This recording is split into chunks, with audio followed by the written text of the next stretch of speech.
Do you hear what I hear? Been here all night. Been here all night, baby. I've been here all day. Been here all day, baby. And boy, you got me walking side to side. I've been here all night, boy. We wish you a Merry Christmas. We wish you a Merry Christmas. We wish you a Merry Christmas and a Happy New Year. So baby, pull me closer in the backseat of your Rover that I know you can't afford, like that tattoo on your shoulder. Have yourself a merry little Christmas. Hang the shining star up on the highest bough.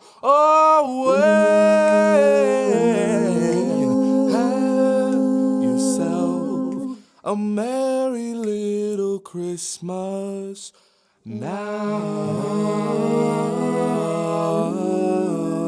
Well, DW Special Correspondent Aya Ibrahim is in The Hague and following the Prime Minister's speech. Aya, could you tell us more about the tone of the speech today? His tone, his one message out of the speech today here in The Hague was, this is just the beginning of a conversation. The Prime Minister acknowledged that, the process that led up to this day has not been easy, that it's been fraught with challenges, and that it could have, in fact, gone better. This is clearly an allusion to the fact that in the run-up to this apology, there have been some controversies, especially with descendants of the formerly enslaved who say that they were not consulted sufficiently. There was, in fact, even a court case, an attempt by some communities of the descendants of the formerly enslaved to, get this apology canceled or stopped. So it was definitely, the tone was, this is just the beginning of the conversation. He said this is not a full stop, this is a comma. He also, spoke directly to, the Dutch people and said, even I had, at times struggled with understanding how we could take responsibility for a crime, a historical crime like slavery. So definitely that of continuation, and also trying to appeal to the Dutch public to rally behind this apology. You spoke to it a little bit, Aya. There was a long debate about how to go about this official apology. Why was that so hard? I think this is a common theme when it comes to Western European countries, trying to apologize for these atrocities. There's always the question, well, what next? What are we going to do for the communities that are affected by this? And the key word here really is reparations. Are Western European countries really willing to compensate the communities that are affected with money? A lot of them still suffer from systemic poverty. I think it's also,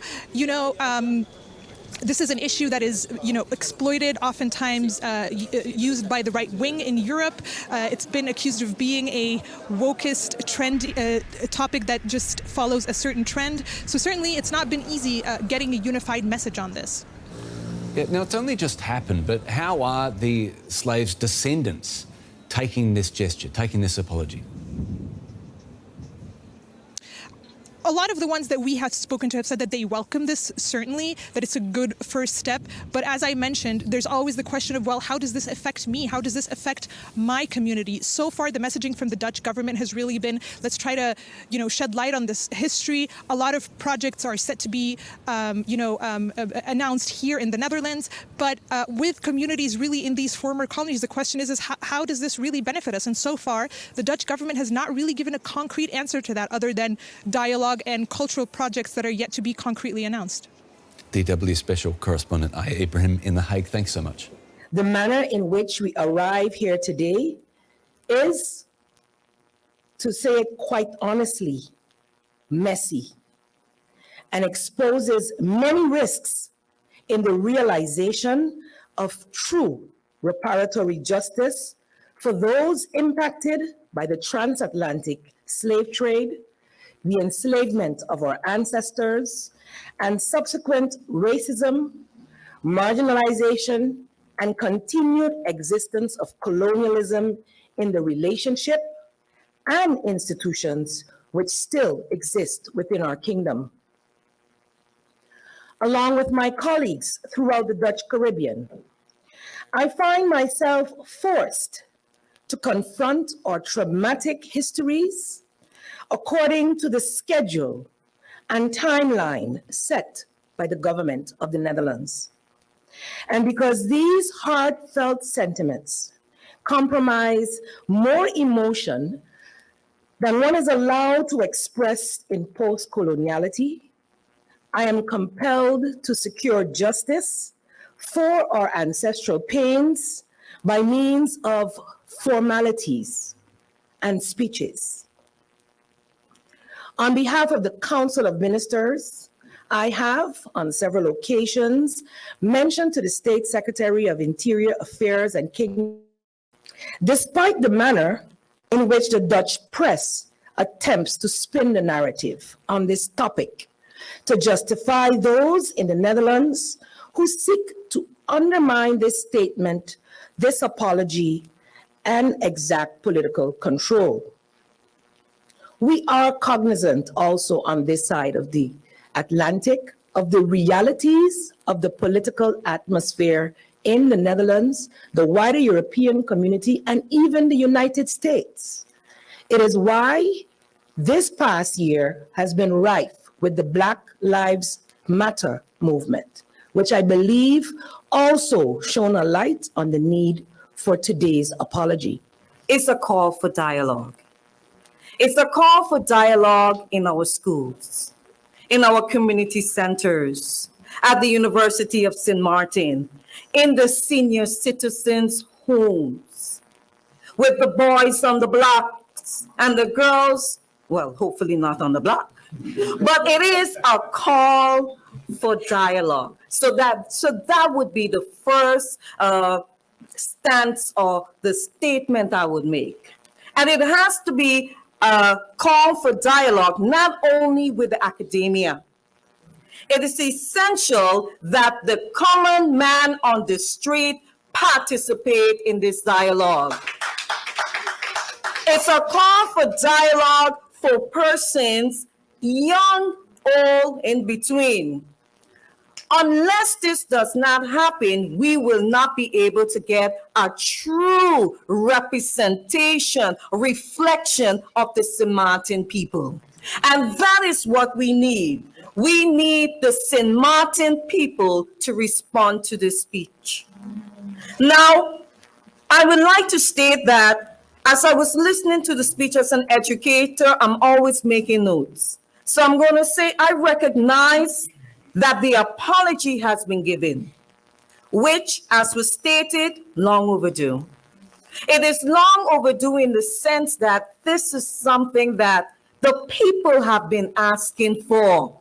And because the people have been asking for it, it should have happened sooner and not dictated by someone else. It must come from the people, and we must recognize that when the people speak, we need to not delay that conversation, that dialogue, that decision making that needs to take place.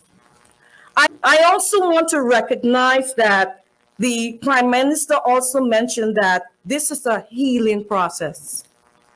But it cannot be a healing process. It is dictated from one direction.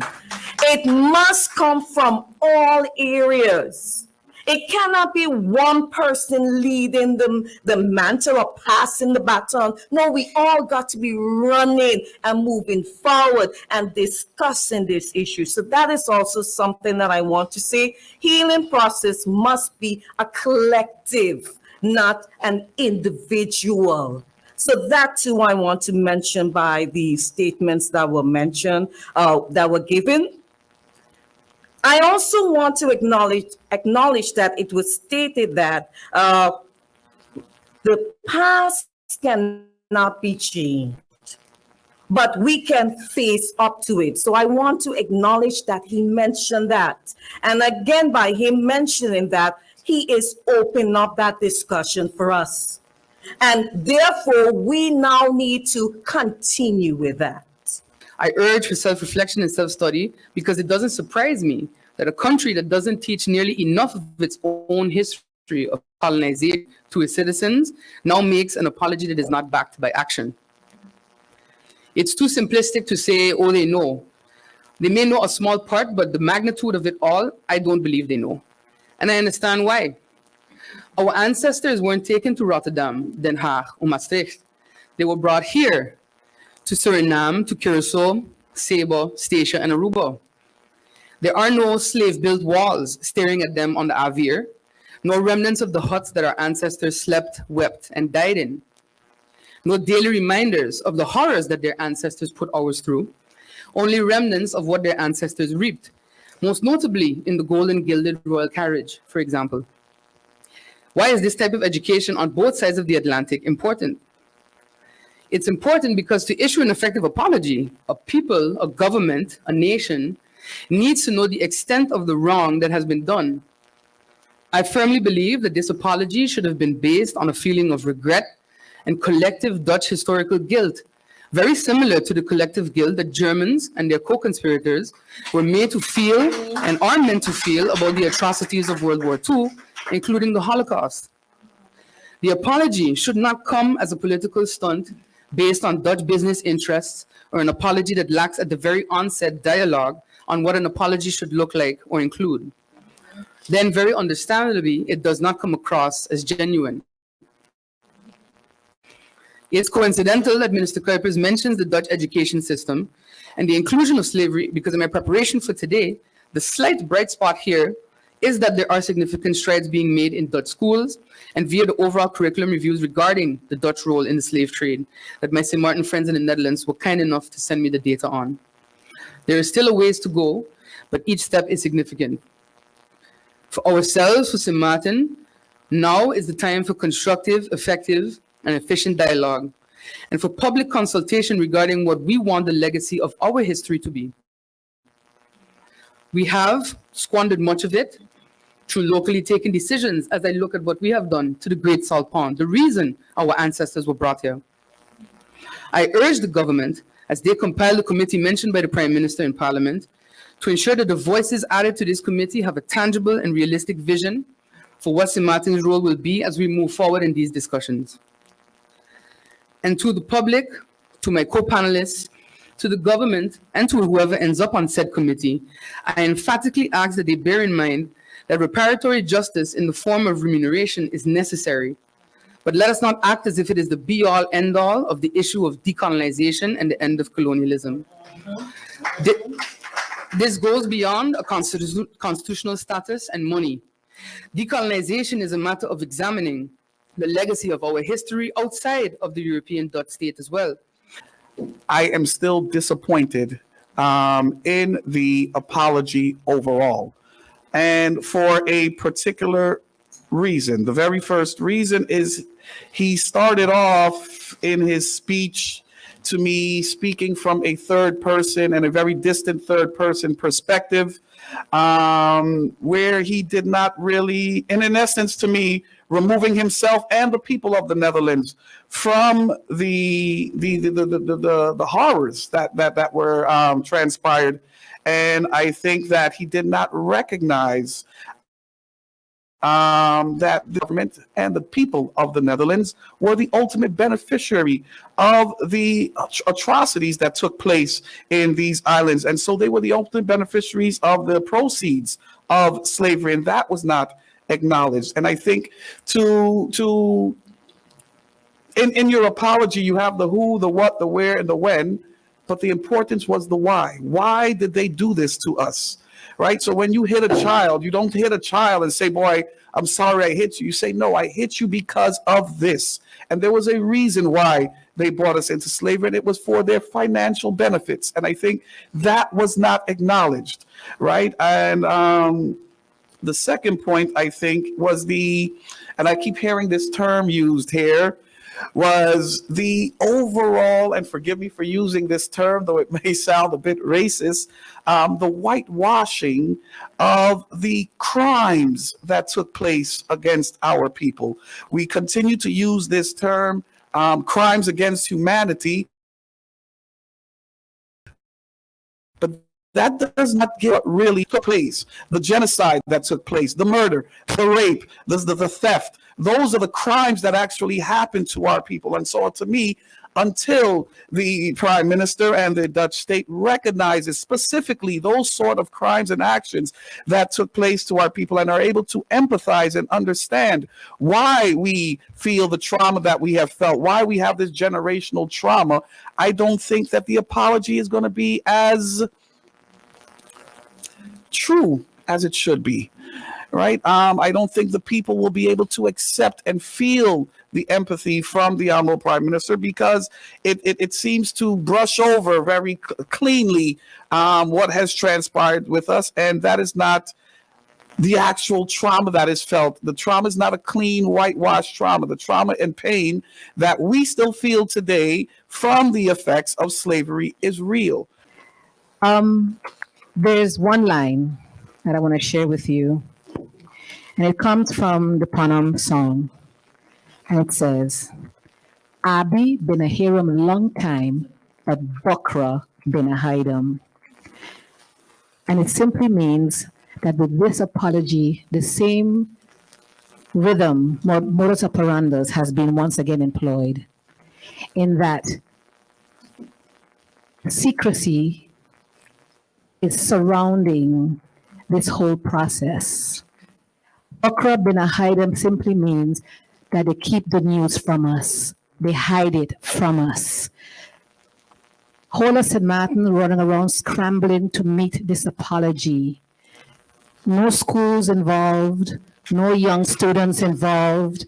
An apology for an atrocity that dates back hundreds of years, that chronicles not, and I like how you say, because we're not the victims, it chronicles the story of a destroyed soul, a person that everything that was perpetuated on someone else is a reflection of the inner landscape of the person that committed the crime. We are not the person that committed the crime, nor are we the victims. In Tegendeel, we have shown how strong we are, how powerful we are at every attempt to subjugate us, diminish us. We have risen above every attempt to eradicate the presence of the African and the Caribbean. So this idea, Bokra, of hiding, of trying to throw something at us at the last minute and have a bunch of informed people trying to scramble to find some way, it's just a reflection of the modus operandi of how the machinery works. Again, it reiterates quite clearly, you do not matter to me. Let me really thank you for allowing me to be part of this debate here today. And thank for the very open and frank and clear words that you all spoke. I took my notes. It's very difficult to immediately reflect, but just take for one that I will definitely bring your words and your input back to the Netherlands, not only to the cabinet or to the king, but to the population of the Netherlands. And if you allow me, and then I'll put up my glasses to reflect on a couple of things, because we spoke, thanks to our chair, to our moderator, we spoke about critically embracing. And I think if I just can take it in one word, I feel that you have done so in great pride, and rightfully so. It's that you are very, very proud of your history and of the situation and where you are now. And what I also noted in line with that is, Minister, if you take our words and you see our anger, realize that anger is loaded with information and energy. And what you pointed out is that there is no single issue in our lives, not here, nor in the Netherlands. This reflects a much larger discussion. And I think that that was a very, very clear message, but also an opportunity to do things different. And then some of you mentioned the words like finally, and long overdue. It may not be the good time, but there is a moment, and happy that it took place at least. With all the further remarks that came to that. And also the remark that even when we are all together here with a limited audience, and even if it's just one day and one morning, it is a historical moment, not so much in just the day today, but in that it may start a further movement. One of you mentioned it, a new era in collective history. And that would then be the need for a clear dialogue, a dialogue with, as mentioned, that starts also with the common man and with children, school children, here, but I can tell you also in the Netherlands.